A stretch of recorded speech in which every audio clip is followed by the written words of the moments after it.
Welcome to the Sports Daily early look as we take a look at Supremacy Stakes Day and Rock Magic Stakes Day, the second weekend of the WA Racing Autumn Carnival. The road to the Karrakatta really kicks off, and maybe even the road to the Quokka for the Rock Magic Stakes, with some of these horses getting their campaigns underway. I'm Taylor Cortland. I'm joined by Digby Beecham. Hello, TC. Good to see you, and looking forward to this day's racing out there at Ascot on Saturday, in particular the Supremacy Stakes, because we do get to see the two-year-olds go around, and this is going to paint a pretty clear picture on which horses we want to be with going forward, you would think, towards the Karrakatta Plate. Knock me down with a feather. We've got a Supremacy Stakes, and Simon Miller's got the top two in betting as we take a look at the tab touch market for the listed Supremacy Stakes over the 1,000 metres. 15 minutes past 4 on Saturday jump time. Live to Tell's your $1.95 favourite. Prospectors pick at $3.90. Shell Bell at $8.50, and then into double figures the remainder of the field.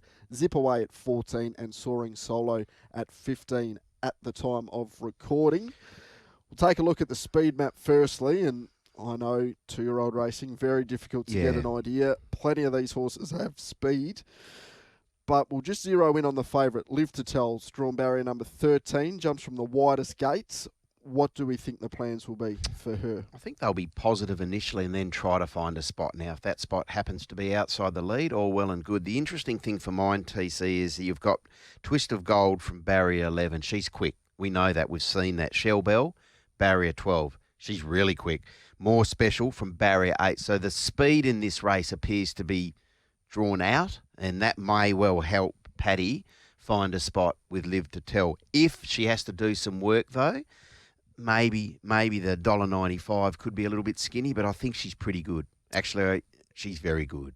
Prospectors pick looks your likely leader. Everything going even. And then Zip Away, I think the question mark, how close is he going to be able to be to the speed from gate one? You mentioned the speed is probably three back the fence. Yeah, that's exactly right. Prospector's pick is quick as well, but again, he has to do this on debut. He hasn't been there, and this is a two-year-old race. There's a few of them on debut. There's a few that are back at the races. They might be a little bit fizzed up. He gets loaded early by virtue of that low draw. How long is he going to stand in the gates? Is he still going to be switched on when those gates open on debut?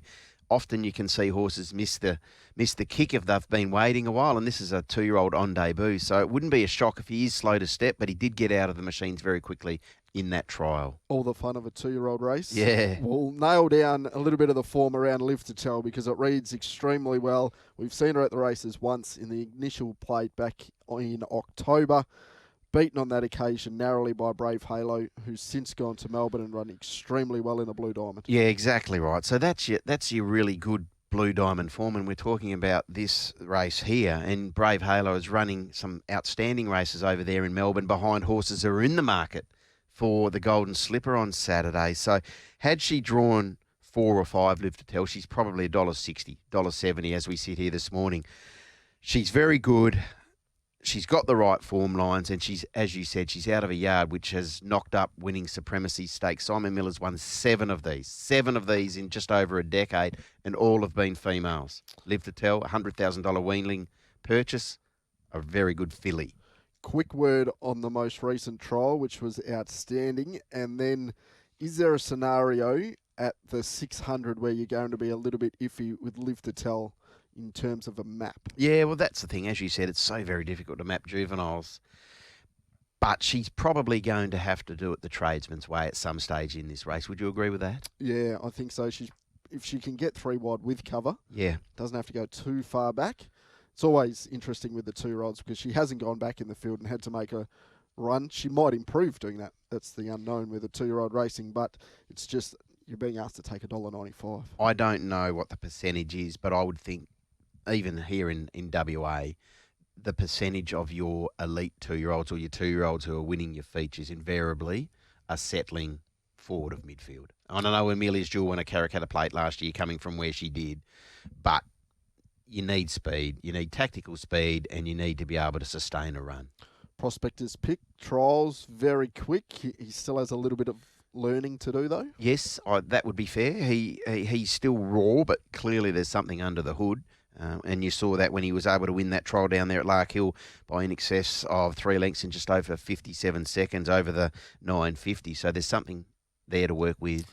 Shellbell, most recent trials over the 400 metres. Sharp, really sharp filly, and she's got the right form lines as well. Now she has to, concede some weight to Live to Tell from their initial meeting in the initial plate, but she's run 2 races behind Brave Halo, and then she's gone and run second behind Home James, and we know that he's a decent horse, and then she wins at her last start, last campaign. So she's got good enough form. It's just a sticky gate for her off a 400-metre jump out. Zip Away, I'll make a little bit of a case for this galloper. Maybe looking for 1,200 metres is my small reservation already, but I think will be one that appreciates the fast run 1,000. 3 back the fence is going to need luck at some stage, but we are getting double figures, and was able to reel off a really good final 200-metre split last start, almost breaking 11 seconds. So I think all that points well. How far he's going to have to make up at the 400 is probably the biggest question, but that's the way I'm going to play this race. Just a 20 by 30. It's a low confidence race. 2-year-olds, spoken about the map. We're not too confident there. I just couldn't get Live to Tell at $1.95. Yeah, I understand exactly where you're coming from. And he was good. He sort of wobbled around the corner the other day and he closed. He flattened out really well behind a lot of banter. So there's no knock on him. Absolutely not. Well, he's only had 1 trial and then he went to the races on the back of that. So he's got plenty of learning to do. Hopefully he takes good natural improvement into the Supremacy Stakes on Saturday. So 20 by 30 is my play in the race on Zip Away. Fair enough. Look, I think Live to Tell can win a Karrakatta Plate. So if she's winning a Karrakatta Plate as she builds into a campaign, I think she's still capable of winning the Supremacy Stakes despite the wide draw. So I'll just have 50 on Supremacy Stakes favourite, Live to Tell to win. Do we back her for the Karrakatta now? Yes. Yes. Have you backed her? No, I can't back her because Peter could well be riding in that race, but I haven't. But if I was advising people, if they haven't already, and she has trimmed up since that dominant trial win. Apologies to Nux, who won't be riding in this year's Karrakatta Plate. We'll take a look for the next race number 8 on the program. 7 minutes to 5 jump time for the Rock Magic Stakes. The first running of this race in these conditions. It's over the 1,000 metres. Red Can Man is at the top of the market at $2.80. Baby Paris $3. Acro Mantula at $6.50. Massimo at $8. And then heading the remainder of the field at double figures at $15 is number 8, Go Forward. Speed map wise, I think this one looked a little simpler. Acromantula leads Baby Paris outside, and Red Can Man, I think fresh, he'll have enough speed to hold up 1-1. Okay, so if Baby Paris lands in the breeze off the back of a 400-metre trial on Monday, 52 kilos on her back, can she win the Rock Magic Stakes? Absolutely, she can. Yep. Okay. I think she is the best 1,000-metre horse in this race. What about Acromantula, who's proven at the trip as well? There's a little bit more upside for mine with Baby agree. Paris. Yep. I think we know where Acromantula sits. Yep. Does he? But he does find the fence. Yes. And he's a much better horse when he's out in front on the fence and he's able to take that sharp turnaround Ascot. Yeah, for sure. And he's a perfect Ascot horse, isn't he, Acromantula? He's actually had a good little campaign and he has been stretched to the 1,200 metres and run very well, and that has always been the knock on him. So Dan and Ben Pearce have done a terrific job with Acromantula, but yeah, I'm with you with Baby Paris. We spoke to Colin Webster this morning on the Sports Daily and he was quite bullish that she's come back in excellent order. She's had 6 starts, she's won 4, she's finished runner-up on the 2 other occasions. One behind Amelia's Jewel in a Karrakatta Plate when she was so very brave, and then she was beaten behind Snipperucci in the Jungle Miss. We know what went wrong with the Placid Arc. So high-class filly, 52 kilos on her back.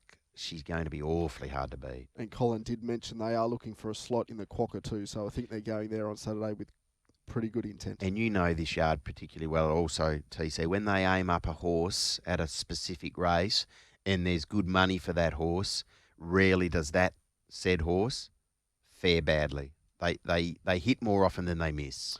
Red Can Man is at the top of the market at the moment. I think he can hold up 1-1, as I've mentioned. He hasn't had a trial. We haven't seen him since the Gold Rush. He's the best credentialed horse at this stage in their careers in the race. But he hasn't been at 1,000 metres, I think, for about 38 starts. That's the thing, and he's nice and fresh. He's a very, very good horse.